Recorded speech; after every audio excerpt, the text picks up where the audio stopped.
So we got some news from the DCU, and we're gonna do this video like we've done many times before. We're just gonna jump right into it. So let's get into this. So the first thing is this Battinson being part of the DCU. This conversation is not gonna end until we see a tangible Batman in the DCU, or the version of the DCU Batman that is not Robert Pattinson. Until then, everybody's going to continue to have this conversation. Everybody's going to continue to make a case for it. And some other people are going to continue to make a case against it. I'm open to the idea. I would prefer to keep it separate, but here's what James Gunn is not doing himself any favors by continuing to make little statements like this that kind of feel like open-ended. It's not really set in stone, but let's get into this. This is something that he said during a quick interview with Entertainment Tonight. There were any talks about bringing in Robert Pattinson's Batman into the films, knowing the love that these two actors have? I've said it before. We've talked about it before, but it's not what's happening right now. So it's, listen, everything's in flux. So we'll figure out what we're doing next. Yeah. I have Peacemaker season. So there you go. So he pretty much is saying, hey, listen, everything's in flux. There's a possibility. Listen, it's Hollywood. Anything could happen. I always said, I have a feeling that it's going to be a two-parter for the Matt Reeves universe. And then that character is going to get absorbed by the DCU. Listen, we already did it with pretty much everybody from the DCEU in the Suicide Squad. The Suicide Squad, that film belong in the DCEU, and James Gunn has managed to pretty much grab every single character from that film and bring it into the DCEU. Who's there to say that he's not going to do the same thing with Robert Pattinson's Batman? There's always a way. It's Hollywood. That's why they call it movie magic. Another piece of information that dropped this week was that everybody lost their mind because James Gunn said that he's already writing the sequel to the Superman movie. And then he had to come on social media and pretty much correct himself. So somebody asked him, hey, I'm a little confused right now. Is this the same movie that you were talking about in the past? The one where you said Superman had a major role but wasn't exactly a sequel? Or is this a different movie? And this one is actually Superman 2. And James Gunn responded, oh, damn it. yes, sorry. This is the same movie. Superman has a major role. It's not a Superman 2. So it's not a direct sequel to the Superman movie. It's going to be a Superman-centric film. Whatever movie he's working on, it could be World's Finest. That's what we're all assuming. But I got a feeling it's Superman, The Authority, or one amalgamation of that, because he tends to take characters and create something new with those characters. And this is a good idea because he's actually creating lesser known characters, and he can actually take some liberties with those characters and create something brand new like he did with Ultraman. Ultraman is not a well-known character outside of us, geeks that like to read comic books. So I think he might be creating something with The Authority, Superman, The Authority, or something else. Leave me a comment in the comment section. Let me know what film is he actually working next. Could it be a Justice League? I don't know. It was revealed this week, actually, another concept art from the film of Superman, and this came via Jonathan Back on IG, and it shows some of the concept art that was created for Lex Luthor Pocket Universe. It looks a little bit different.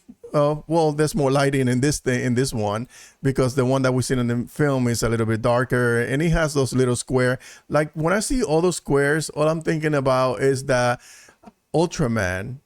If you remember the Proton Rivers, or the Proton River was carrying proton water that was shaped in the form of cubes, which to me, it feels like that it's actually feeding the Bizarro world. I don't know. Let me know what you guys think, if that's what's happening here, because everything looks like it's squared up. Everything is square, so that's, to me, it feels like it's teasing something related to the Bizarro world. And I think we're gonna see Bizarro come back, or that version of Superman as Bizarro, or Ultraman as Bizarro. Let me know what you guys think about that too. Okay, so let's talk about the box office. The box office has been a topic of contention for the past weeks since the movie came out. But before that movie even came out, there were a few detractors, and you know who they are. They were talking about this movie was gonna flop while it's closed, that this movie was not going to make more than $200 million.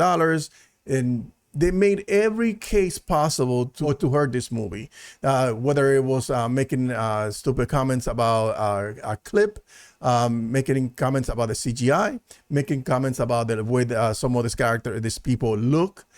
So none of those things were consequential or damaging to the film. The film right now, as per Luis Fernando, who's actually the authority on box office numbers, says, so it looks like it's going to be locked for $600 million.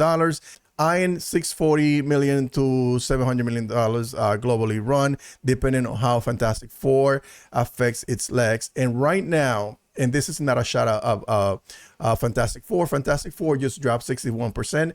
That's kind of average for a comic book film, because usually they are front loaded, where everybody goes and see these films on the weekend that it comes out, because the majority of those people that watch it are people that already invest in this universe, and they don't want to get spoiled with the movie, because everything just leaks on social media. But there are other people, families that wait a little bit longer to go and see these movies, where it's a little bit cheaper for them to go with the family. So I don't think the Fantastic Four is going to be damaging as people thought it would be. I'm like that the fact that this movie, both of them were well received, but more importantly, I'm very excited that the DCU is off to a great start. And one of the arguments that people like to make online is the adjusted for inflation whenever comparing to Man of Steel. I really don't want to get into this conversation, because I really don't care. It's inconsequential to me. To me, it's more important that this film is a success. It reached its goal. One of the things that people want to argue is that the movie didn't make $1 billion. Listen, the movie didn't have to make $1 billion. The movie just needed to change the narrative about the DCU and the DC brand.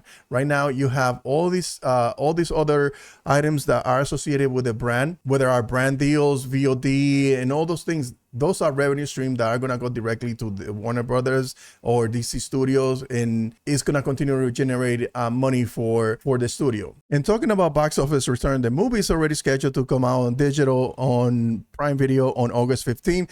I don't know if there's any truth to this, because I went to the actual portal, and when I try to see information about the film, it says release date coming soon. There's no information there, and I couldn't find anything else that could help me indicate that it would indicate that it is actually accurate. But if it is, that's fine, because that's where they're gonna continue to make money.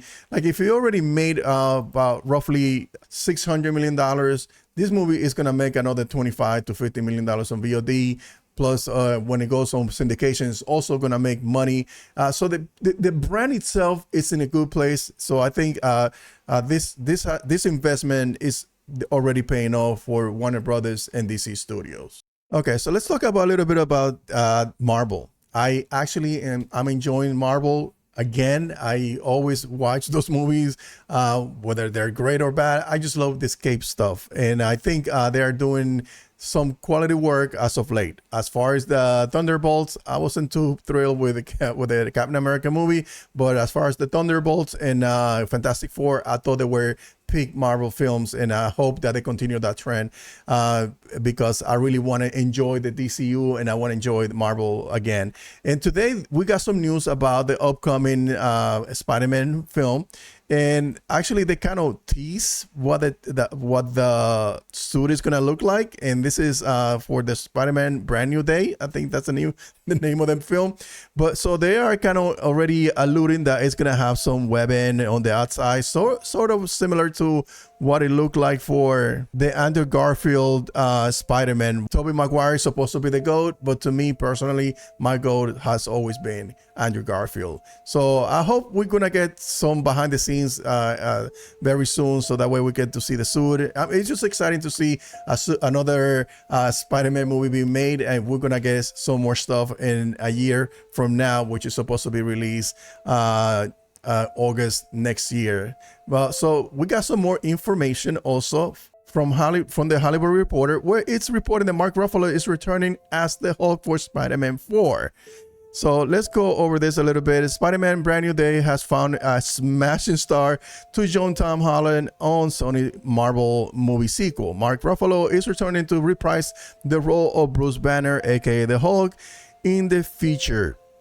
which comes 14 years after the actors joined the MCU in the Avengers. The move only firmed up as the script came together and as production gears up to begin this month in England. Yeah, so I saw some stuff from behind the scenes. Listen, I'm glad we're getting this. I'm actually fine with this. I don't know. I think the Punisher is supposed to make an appearance in this film too, and I do not know how that's gonna work because the Punisher is just a dude with a big gun.